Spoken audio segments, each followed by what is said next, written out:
Hello friends, welcome to my channel Aaru geometrics.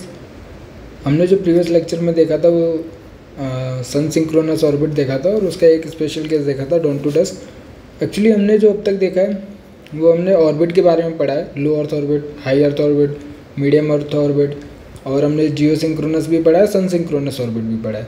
लेकिन जो हमारे पास सेकेंड फेज होता है रिमोट सेंसिंग का, वो होता है हमारे पास सेंसर्स, जो मोस्ट इम्पोर्टेंट होते हैं हमारे पास डेटा को एक्वाजिशन के लिए। तो आज हम स्टार्ट करेंगे सेंसर सिस्टम, जिसके अंदर काफ़ी टाइप्स ऑफ सेंसर्स पढ़ेंगे जो आजकल मॉडर्न टेक्नोलॉजी है उसके बारे में भी पढ़ेंगे। तो स्टार्ट करते हैं यहाँ से कि in the previous 3 section you have study about the platforms. हमने प्लेटफॉर्म के बारे में पढ़ा और ऑर्बिट के बारे में पढ़ा कि सैटेलाइट जो होती है वो एक फिक्स ऑर्बिट को फॉलो करती हैं। Now we will discuss about the instrument that is sensor systems which is carried by the satellites. तो सैटेलाइट्स इमेज नहीं लेती हैं, एक्चुअली जो उसके ऊपर जो सेंसर रहते हैं वो हमारे पास सेंस करते हैं इलेक्ट्रोमैग्नेटिक रेडिएशंस को, उसके बेसिस पे हमारे पास डेटा कलेक्शन होता है। तो जो सेंसर्स होते हैं उसके अंदर क्या होता है, वो कैसे डेटा को कलेक्ट करते हैं, क्या क्या मीन्स उनकी रेंज रहती है वेवलेंथ की, जैसे रेडियोमेट्रिक रिजोल्यूशन के अंदर देखेंगे। तो मतलब कि हम सेंसर के सिस्टम को पढ़ेंगे अभी। The sensor systems are simply the eyes of the satellite that view and record the scene. Sensors are the special instruments mounted on the platform, जैसे कि सैटेलाइट हो गया, एरोप्लेन हो गया, वो different types of platform types भी हमने पढ़े थे। तो ये जो सेंसर्स होते हैं वो एक इंस्ट्रूमेंट है जो प्लेटफॉर्म पे अटैच्ड रहते हैं, usually having sophisticated lenses with filter coatings to focus the area to be observed at a specific region of electromagnetic spectrum. तो सेंसर का मैंने बताया कि उसके डिफरेंट स्पेसिफिकेशंस रहते हैं कि ये वाला सेंसर जो है हमारे पास सिर्फ जो हमने इलेक्ट्रोमैग्नेटिक स्पेक्ट्रम पढ़ा था, डिफरेंट रेंज ऑफ वेवलेंथ पढ़ी थी, तो सेंसर्स भी हमारे पास वेरी करते हैं डिफरेंट रेंज ऑफ वेवलेंथ के साथ। तो जो मीन्स ये कहने का मतलब है कि अगर एक सेंसर है तो हर एक रेंज ऑफ वेवलेंथ को सेंस नहीं करेगा, वो पर्टिकुलरली एक स्पेसिफाई किया जाता है कि हाँ इस रेंज ऑफ वेवलेंथ को वो सेंस करेगा और फिर हमारे पास वो उसके बेसिस पे डेटा देगा। अब ये जो बैंड्स होते हैं, वेवलेंथ बैंड कहते हैं उसको, तो ये जो वेवलेंथ बैंड हम इस हिसाब से चूज़ करते हैं कि हमारे पास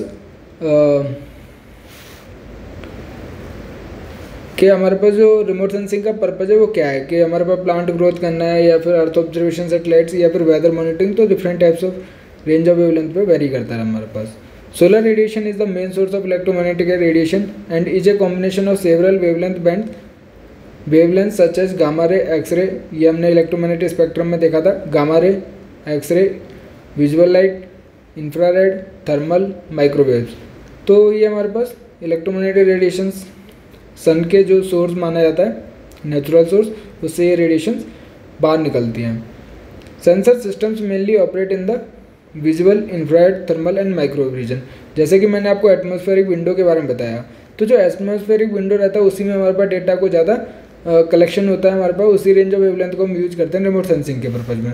तो वो जनरली इलेक्ट्रोमैग्नेटिक स्पेक्ट्रम जो रहता है वो विजुअल लाइट का रहता है, इंफ्रारेड का, थर्मल और माइक्रोवेव रीजन का रहता है।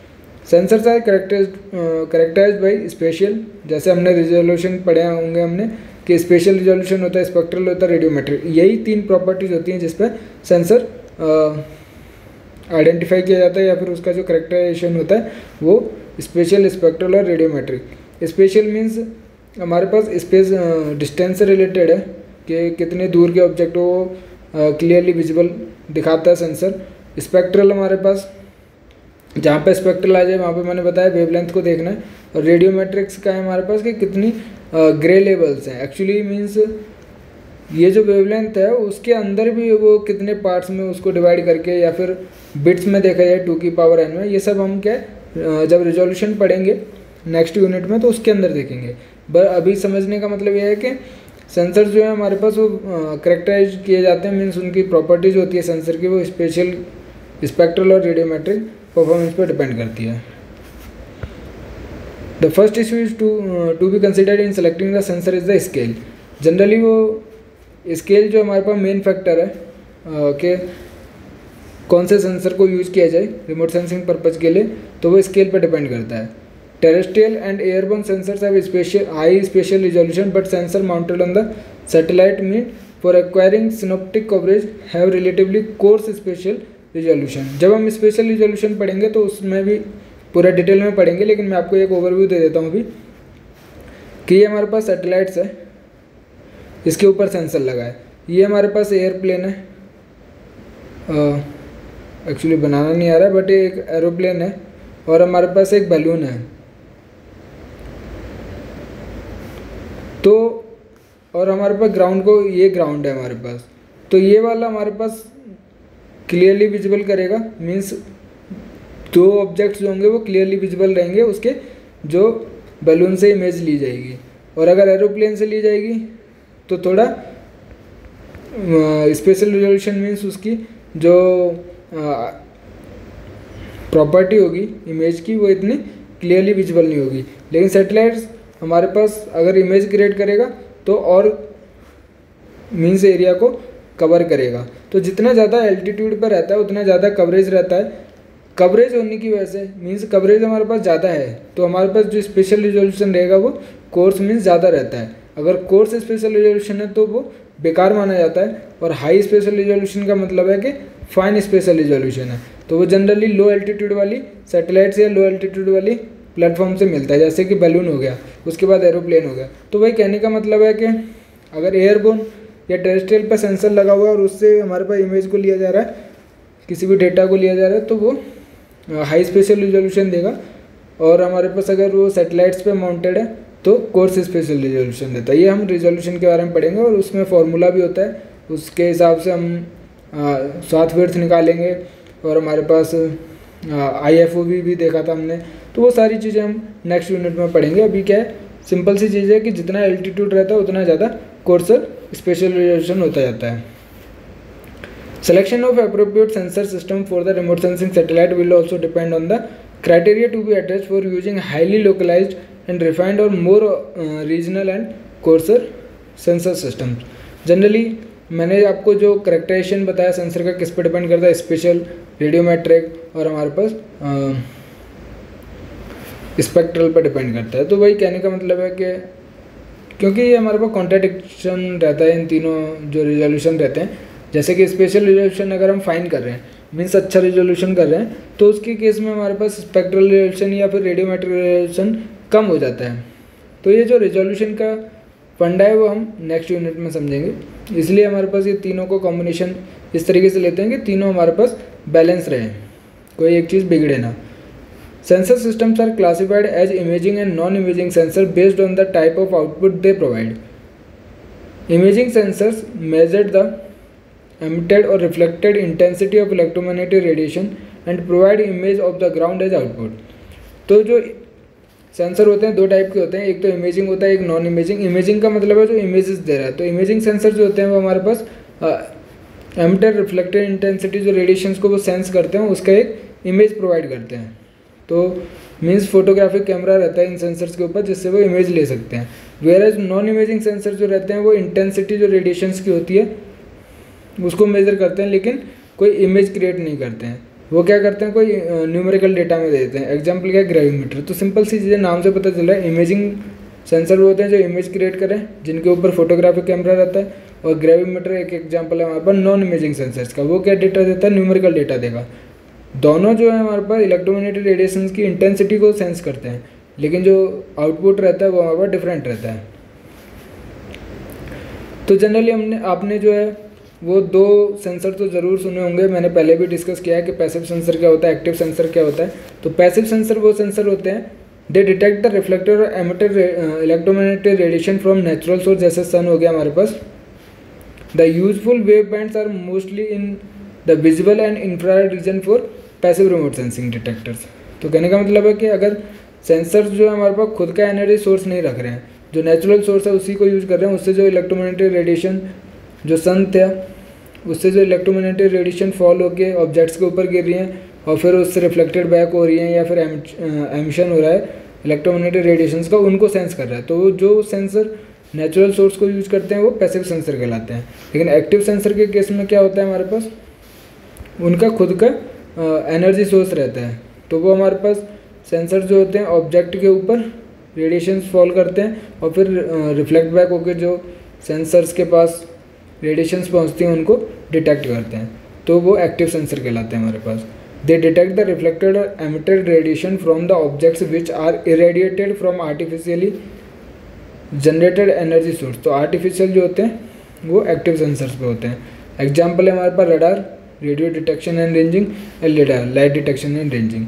The active sensor detectors are used in the radar and microwave region. अगर रीजन में जनरली देखा जाए तो जो सेंसर्स होते हैं वो विजिबल और इंफ्रारेड में रहते हैं, पैसिव सेंसर्स, और एक्टिव सेंसर जो होते हैं वो जनरली हाई वेवलेंथ रेंज में रहते हैं, जैसे रडार हो गया या फिर मीन्स रडार मतलब रेडियो वेव्स हो गए या फिर माइक्रोवेव रीजन हो गया हमारे पास।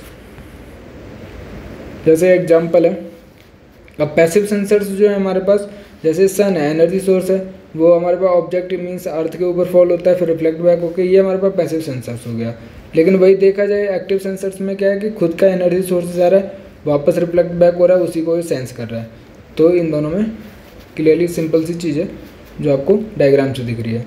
Broadly all the imaging sensors systems are classified based on technical components of the system and the capability of the detection by which the energy reflected by the time features is recorded। तो जो हमारे पास imaging sensors होते हैं वो उनका भी classification किया गया, और वो किसके बेसिस पे गया है कि वो कितनी कैपेबिलिटी है उनके अंदर, जो एनर्जी रिफ्लेक्ट बैक होकर आ रही है उसको कितना ज़्यादा डिटेक्ट कर पा रहा है, तो उसके बेसिस पे हमारे पास सेंसर्स रहते हैं। अब ये क्या हमारे पास जो एक्टिव पैसिव सेंसर्स होते हैं, आपने नाम तो सुने होंगे लेकिन उसका क्लासिफिकेशन है। जैसे पैसिव सेंसर्स के अंदर आता है optical, infrared, multi spectral sensors, इसके सब टाइप्स फोटोग्राफिक। तो ये टेबल मैं आपको प्रोवाइड करूंगा। जैसे पुश ब्रूम स्कैनर, ये क्या होता है ये भी हम पढ़ेंगे क्योंकि इससे एग्जाम्स में क्वेश्चंस पूछे जाते हैं। अब इसके एग्जांपल्स भी आपको दे रखे हैं। Landsat MSS, multi spectral scanner, thematic mapper, ये सब हमारे पास किसके एग्जांपल हैं, ऑप्टोमैकेनिकल स्कैनर के। ये क्या है, पैसिव सेंसर्स होते हैं हमारे पास, और ऑप्टिकल इंफ्रारेड सेंसर्स रहते हैं हमारे पास। पुश ब्रूम स्कैनर में हमारे पास IRS लेस है। तो ये सब हम अभी जो स्कैनर्स हैं पुश ब्रूम एंड जितने भी टाइप्स ऑफ स्कैनर होते हैं, एक्रॉस ट्रैक जो भी स्कैनर होता है, तो वो किस हिसाब पे सिस्टम पे हमारे पास स्कैनिंग करते हैं वो भी हम अभी देखेंगे। वो इसी सेंसर सिस्टम के अंदर देखेंगे क्योंकि वो इम्पोर्टेंट है, एग्जाम्स में पूछा जाता है। और एग्जांपल्स हैं जैसे thermal sensor, thermal infrared obviously उसी के अंदर रहेगा थर्मल सेंसर्स। तो इसके एग्जांपल्स हैं हमारे पास लैंडसेट TM, मोडेस, तो एस्टर, AVHRR, इन सब की फुल फॉर्म भी 1 मार्क्स में कभी कभी इसका एप्लीकेशन पूछ लिया जाता है। तो ये थर्मल सेंसर्स पे वर्क करते हैं, तो ये याद रखना है आपको। दूसरा हमारे पास पैसिव सेंसर्स के अंदर ही हमारे पास माइक्रोवेव सेंसर्स भी होते हैं। जैसे मैंने अभी आपको बताया कि मोस्टली जो होते हैं एक्टिव सेंसर्स वो माइक्रोवेव रेंज या फिर रडार रेंज के अंदर रहते हैं, रेडियो वेव्स के अंदर। तो लेकिन ऐसा नहीं है कि पैसिव सेंसर्स माइक्रोवेव के अंदर नहीं रहते हैं। जो माइक्रोवेव रेंज रहती है वो पैसिव सेंसर्स के अंदर भी रहते हैं। जैसे एग्जांपल है हमारे पास OCN-SAT 1 MSMR, multi channel scanning microwave. तो ये हमारे पास माइक्रोवेव रीजन के अंदर है। एक्टिव सेंसर्स जो होते हैं वो हमारे पास ऑप्टिकल इंफ्रारेड सेंसर, जैसे लिडार है हमारे पास एग्जाम्पल है। Micro sensors, radar, scatterometer, altimeter, CSAT, ये हमारे पास सैटेलाइट्स हैं, तो उनका एग्जाम्पल दे रखा है। अब जैसे कि आपने ये चीज़ तो देखी होगी MISS, बार बार ऊपर भी देखा होगा अभी जब एग्जाम्पल दिखा रहा था, multi spectral imaging sensor system. तो इसके बारे में पढ़ेंगे। जैसे ये हमारे पास MISS था, जैसे हमारे पास MSS क्या मल्टी स्पेक्ट्रल स्कैनर है हमारे पास, और इसमें हम क्या MISS है multi spectral imaging sensor system के बारे में पढ़ेंगे।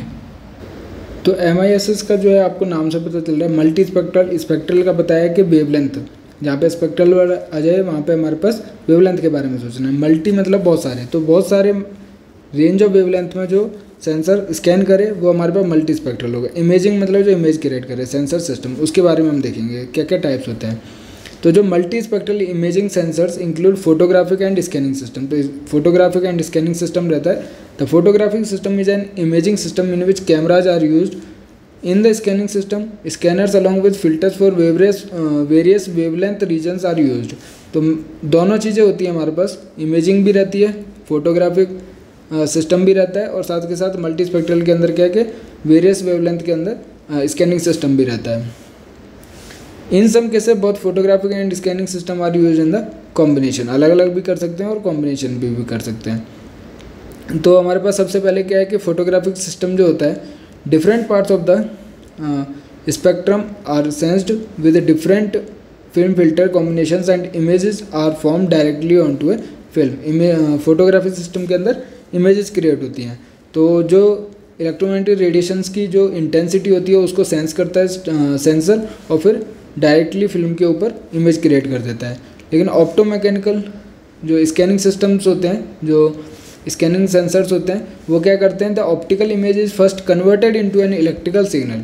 तो जो वो ऑप्टिकल इमेज को जो कैप्चर करते हैं उसको इलेक्ट्रिकल सिग्नल में हमारे पास कन्वर्ट करते हैं। उसके बाद वो प्रोसेसिंग होता है, रिकॉर्ड होता है, और फिर उसको जो डेटा हमारे पास उसको ट्रांसमिट कर देते हैं हमारे पास।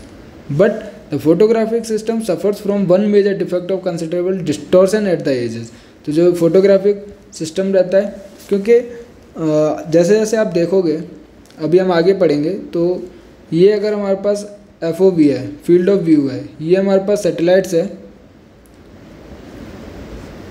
तो सैटेलाइट्स ने इसने एरिया को उसने कवर किया। जैसे इसको अगर स्कैन करेगा तो ये स्वाथ हो जाता है, ये सब हम आगे देखेंगे।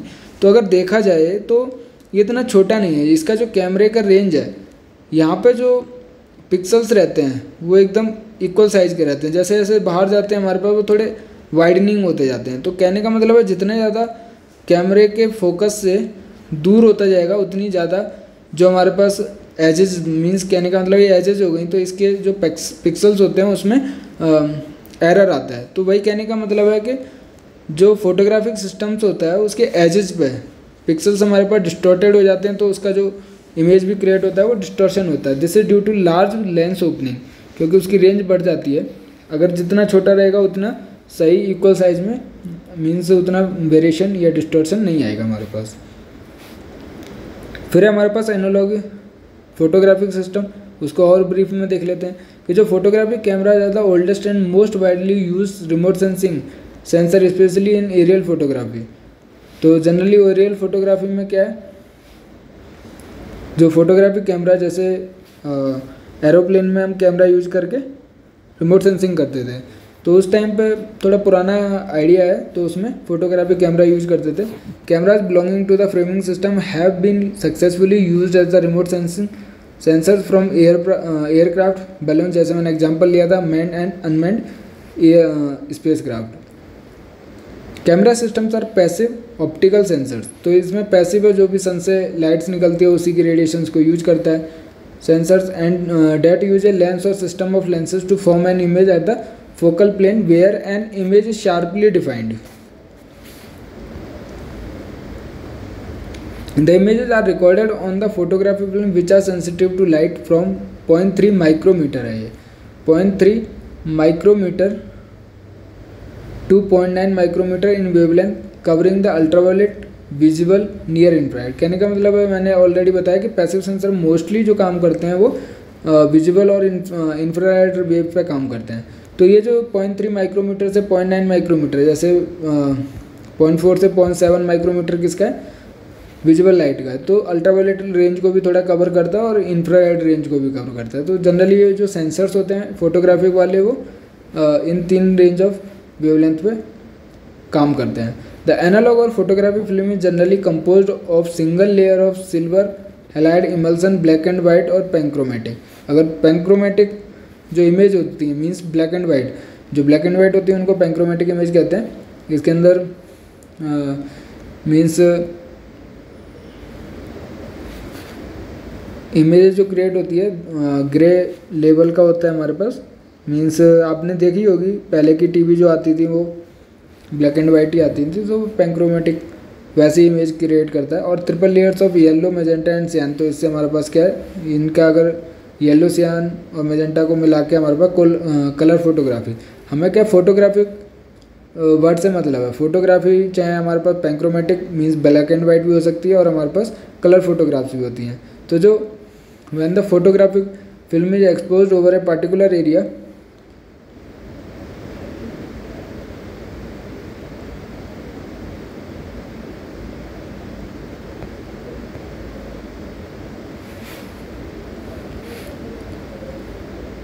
इसकी लाइन पूरी नहीं है लेकिन मैं बता देता हूँ कि when the photography film is expose over a particular area, तो वो जैसे आप कैमरा कोई अपने फ़ोन से फ़ोटो खींचते हो तो उसमें आवाज़ आती है ना, तो शटरिंग जो होती है हमारे पास, वैसे ही हमारे पास same to same in satellite पे जो कैमरा रहते हैं उसका रहता है कि हमारे पास किसी पर्टिकुलर एरिया पे एरोप्लेन उड़ रहा है और हमारे पास वो फोटोग्राफ को कैप्चर कर रहा है, तो यहाँ का फिर शटरिंग होगा, फिर आगे बढ़ेगा, फिर उसकी फ़ोटोग्राफ्स लेगा, ऐसे शटरिंग होते हुए कुछ एरिया को कवर करते हुए पूरे अर्थ को कवर करता है, या फिर हमारे पास जो इंटरेस्टेड रीजन रहता है, एरिया ऑफ इंटरेस्ट रहता है, उसको कवर करता है। तो वही सेम है कि when the photography film is over a particular area they capture the image and creates the images to find the, हमारे पास जो भी डेटा को कलेक्शन के लिए रहता है उसको एनालिसिस करके हम डेटा कलेक्शन करते हैं।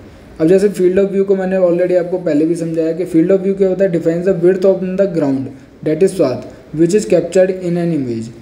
तो मीन्स हमारे पास ये कोई सैटेलाइट्स के ऊपर कैमरा है, इसने कैप्चर किया, तो जितने एरिया को ये कवर करेगा, ये हमारे पास रेक्टेंगुलर रहेगा, तो ये जो रेक्टेंगल बनेगा हमारे पास जितने एरिया को कवर करेगा वो फील्ड ऑफ व्यू की वजह से, ये जो एंगल है हमारे पास वो फील्ड ऑफ व्यू है। और इसकी विड्थ को ये अगर बोला जाए तो इसको स्वाथ कह सकते हैं। और ये अक्रॉस द ट्रैक, अगर अलोंग द ट्रैक जैसे भी चलेगा, वो अभी हम टाइप्स ऑफ सेंसर सिस्टम में पढ़ेंगे, तो ये हमारे पास जो विड्थ रहेगी वो हमारे पास स्वाथ रहती है हमारे पास। तो ये जो एंगल है हमारे पास फील्ड ऑफ व्यू होता है। और मैंने ऑलरेडी पहले बताया कि एक इंस्टेंट पर्टिकुलर इंस्टेंट टाइम पे वो कितने एरिया को कवर कर रहा है, वो हमारे पास इंस्टेंटेनियस फील्ड ऑफ व्यू रहता है। तो वो सब पार्ट किसका होता है, एफओवी का। Detector is a device, detector ने हमने बार बार देखा डिटेक्टर, तो detector is a device that produces an output signal depending upon the amount of radiation falling on it's active area. तो जो डिटेक्टर है वो सिंपल है, डिटेक्ट करेंगे कि कितना इंटेंसिटी ऑफ रेडिएशन उसके ऊपर गिर रहा है, तो उसको वो डिटेक्ट करेंगे जो एक्टिव एरिया है। ऐसा नहीं है कुछ मीन्स उसके जो रीजन है उसी के एरिया को वो डिटेक्ट कर सकते हैं। It converts electromagnetic energy into electrical signal, hence called electro optical detectors. तो ये जो डिटेक्टर्स होते हैं इलेक्ट्रोमैग्नेटिक एनर्जी को वो कैप्चर करते हैं और फिर उसको कन्वर्ट कर इलेक्ट्रिकल सिग्नल में, तो इनको क्या कहते हैं, इलेक्ट्रो ऑप्टिकल डिटेक्टर्स कहते हैं। Each detector has a spectral region for which only it can be used. तो जितने भी जैसे सेंसर में मैंने आपको बताया कि different types of spectral bands रहते हैं, तो वैसे ही डिटेक्टर्स पे डिपेंड करता है, क्योंकि हर एक डिटेक्टर जो हर एक टाइप ऑफ स्पेक्ट्रल रीजन को वो सेंस नहीं करता है। तो डिटेक्टर्स पर डिपेंड करता है कि वो कौन से स्पेक्ट्रल रीजन को डिटेक्ट कर रहा है हमारे पास। तो हर एक डिटेक्टर का डिफरेंट डिफरेंट स्पेक्ट्रल रीजन रहता है। अब जैसे एफओवी का ही सब पार्ट होता है IFOV, a patch of the landscape visible to a detector at any one time. तो इंस्टेंटेनियस टाइम पे हमारे पास कितने एरिया को वो अर्थ पे कवर कर रहा है या किसी भी ऑब्जेक्ट को कवर कर रहा है एक पर्टिकुलर इंस्टेंटेनियस टाइम पे, या फिर कह लीजिए कि एक डिटेक्टर कितने एरिया को कवर कर रहा है। और भी इससे डिफाइन समझा जाए तो एक ग्रिड सेल हमारे पास कितने ग्राउंड को कवर कर रहा है उस पर डिपेंड करता है instantaneous field of view. IFO determines the special resolution. तो ये जब रिजोल्यूशन का चैप्टर हम नेक्स्ट यूनिट देखेंगे उसमें देखेंगे। अब जैसे बॉक्स फ्रेमिंग सिस्टम्स होते हैं हमारे पास, अभी हमारे पास है box framing system instantaneously means बहुत टाइप्स ऑफ सिस्टम्स अभी हम देखेंगे, पर ये ओवरव्यू है कि जिससे आपके दिमाग में थोड़ा नॉलेज रहे इसके बारे में। तो जैसे box framing system instantaneously measure radiation coming from the entire scene at once and record an image of an area. तो जैसे अभी हम आँख, अगर आप एग्जाम्पल लें तो आपने आइज़ को क्लोज किया और फिर ओपन किया फिर क्लोज किया, तो जो एक इंस्टेंटेनियस टाइम पीरियड में आपको जितना दिखाई दिया वो आपका वैसे ही कैमरा हमारे पास रिकॉर्ड करता है किसी एक इंस्टेंटेनियस टाइम पे। जैसे कैमराज हो गया, आई हो गया, video cons are common examples of framing system, तो उसको क्या बोलते हैं हम, बॉक्स फ्रेमिंग सिस्टम कहते हैं। तो जो कैमरा होते हैं हमारे पास वो बॉक्स फ्रेमिंग सिस्टम के अंदर आते हैं। The size of the scene that is framed, तो जितना उसने सीन के साइज को मीन जितना सीन उसने देखा उसको फ्रेम, वो जो हमारे पास डिपेंड करता है वो उसके aperture, optics of the system, और वही चीज़ हमारे पास फील्ड ऑफ व्यू को डिफाइन करता है कि कितना फील्ड ऑफ व्यू उस कैमरे का रहेगा।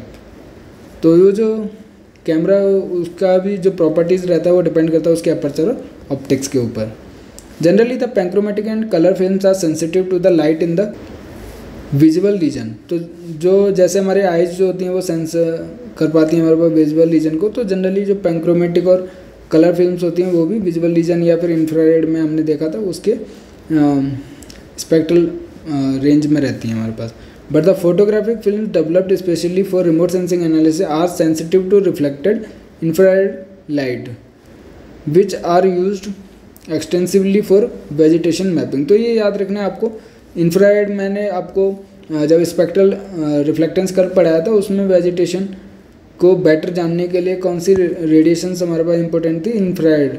तो जो हमारे पास रिमोट सेंसिंग अगर किसी वेजिटेशन की या क्रॉप की ग्रोथ को मॉनिटर करना है तो वो इंफ्रारेड रीजन में यूज़ करना है। तो रिमोट सेंसिंग पर्पज़ के लिए जो फोटोग्राफी फिल्म्स होती हैं वो इंफ्रारेड में रिमोट सेंसिंग पर्पज़ के लिए यूज़ की जाती हैं अगर हमें कोई वेजिटेशन की मैपिंग करनी है तो। जैसे कि earlier photographic imageries were interpreted visually. Nowadays, the scanning technology made it easier to convert whole analog photographs to digital images.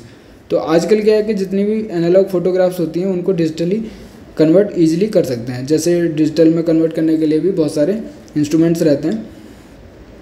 तो GIS के जब हम पढ़ेंगे कि कैसे हम एनालॉग डेटा को डिजिटल डेटा में कैसे कन्वर्ट करें उसमें देखेंगे। जैसे हमारे पास माउस हो गया या फिर स्कैनर से भी आते हैं, तो जनरली स्कैनिंग करके ही करते हैं। तो जो एनालॉग फोटोग्राफ्स होते हैं उनको डिजिटल इमेज में कन्वर्ट करके फिर एनालिसिस चालू कर सकते हैं।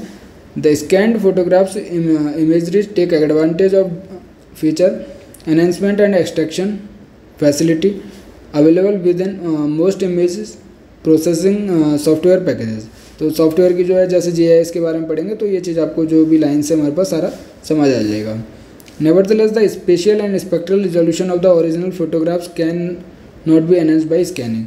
तो ये चीज़ याद रखनी है कि जब हम स्कैनिंग करते हैं मीन्स एनालॉग से डिजिटल इमेज में कन्वर्ट करते हैं तो जो उसकी प्रॉपर्टीज हैं मीन्स जो उसके रिजोल्यूशन है स्पेशल और स्पेक्ट्रल रिजोल्यूशन वो उतना ही रहेगा, उसको हम चेंज नहीं कर सकते हैं बाद में।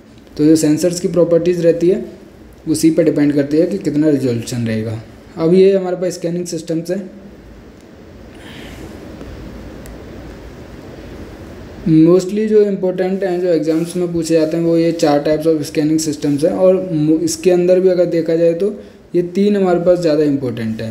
एक्रोस्टैक स्कैनिंग सिस्टम इसी का एग्जांपल है, पुश ब्रूम हो गया या विस्क ब्रूम हो गया, या फिर हमारे पास जितनी भी मेनली ये 3 है एक्रोस्टैक, इन्हीं के दूसरे नाम है पुश ब्रूम और हमारे पास विस्क ब्रूम। अलोंग ट्रैक हो गया, साइड लुकिंग SLAR हो गया हमारे पास side looking oblique scanning system. तो ये 3 को हम डिटेल में पढ़ेंगे और हमारे पास स्कैनिंग सिस्टम भी रहता है। तो ये जो हमारे पास स्कैनिंग सिस्टम है इसको हम नेक्स्ट लेक्चर में देखेंगे और ये इम्पोर्टेंट है, तो प्लीज़ नेक्स्ट लेक्चर में अच्छे से कवर करेंगे। अगर आपको मेरा वीडियो पसंद आया तो प्लीज़ शेयर कीजिए अपने दोस्तों के साथ, ज़्यादा से ज़्यादा शेयर कीजिए, सब्सक्राइब कीजिए मेरे चैनल को और वीडियो को लाइक कीजिए। और आप मेरे साथ टेलीग्राम चैनल पर भी जुड़ सकते हैं जिसके अंदर आपको PDF भी मिलेगा, इससे रिलेटेड जो भी मटेरियल रहेगा आप कमेंट्स में लिख सकते हैं। जो भी चीज़ आपको कोई डाउट है तो आप मेरे साथ टेलीग्राम चैनल पर जुड़ सकते हैं जिसका लिंक जो आपको वीडियो के डिस्क्रिप्शन में मिल जाएगा।